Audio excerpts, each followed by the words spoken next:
আসসালামু আলাইকুম। আমার আপুরা ভাইয়ারা কেমন আছো তোমরা? আশা করি ভালোই আছো। আমিও ভালো আছি আলহামদুলিল্লাহ। আজকে গ্রামে আসছি, দ্বিতীয় দিন হয়েছে। আজকে আমার শাশুড়ি পিঠা বানাবে, চালের পিঠা। এজন্য কাইটে করে নিচ্ছে। কাইটে করা হয়ে গেছে, এখন পিঠাটা বানিয়ে নেব। চুলাটা ধরে আমি চুলাতে একটা কড়াই বসাই দিলাম। এখন কড়াইটা গরম হয়ে গেছে, দিয়ে দিব তেল। আর আমার পাশে কিন্তু তোমাদের ভাইয়া কিন্তু বসে আছে আমার পাশে।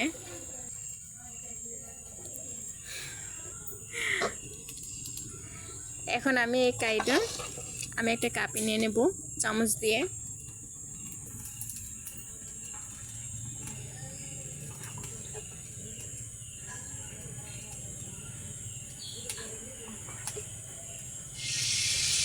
এভাবে আমি পিঠাগুলো বানিয়ে নেব।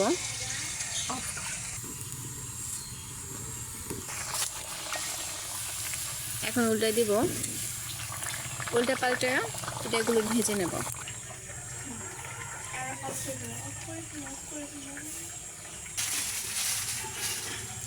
সবগুলো পিঠা আমি এভাবে বানিয়ে নেব।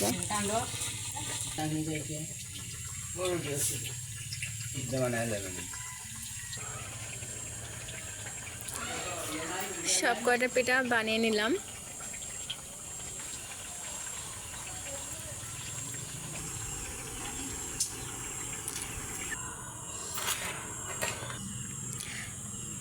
তোমাদের ভাইয়া আমরা সবাই কিন্তু পিঠা খাইছি। পরে আমার শাশুড়ি আবার পিঠা দিয়েও দিছে যাতে বাড়িতে এনে খেতে পারে। আর তোমাদের ভাইয়া এতক্ষণ আমার সাথেই ছিল, কারণ আমার রেখে কিন্তু চলে যেতেছে।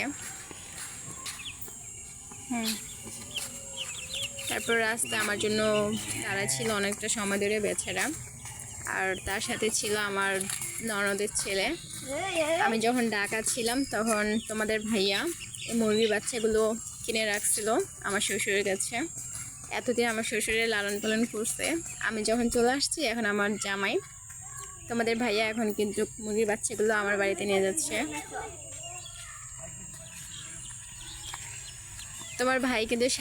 তোমাদের ভাইয়া সাথে পরের মতন কিন্তু চলে যেতেছে। আর আমরা পিছনে, সে আগে চলে গেছে, এখন হয়েছে।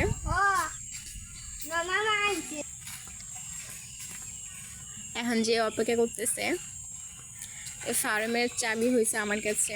এই ফার্মটা কিন্তু তোমাদের ভাইয়া অনেকটা স্বপ্নে দিয়ে এই ফার্মটা বানছিল, কিন্তু আসলে সবার স্বপ্ন তো আসলে পূরণ হয় না।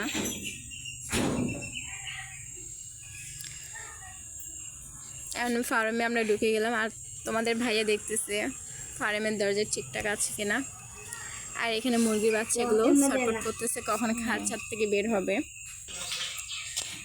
আর এখানে একটা বাবু, একটা মেয়ে, পিচ্ছি মেয়ে আসছে মুরগির বাচ্চাগুলো দেখার জন্য। আর তোমাদের ভাইয়া মুরগির খাবার দিয়ে দিচ্ছে। যদি এই ভিডিওটা ভালো লাগে অবশ্যই একটা লাইক দিবা আর আমাদের জন্য দোয়া করবা। ধন্যবাদ।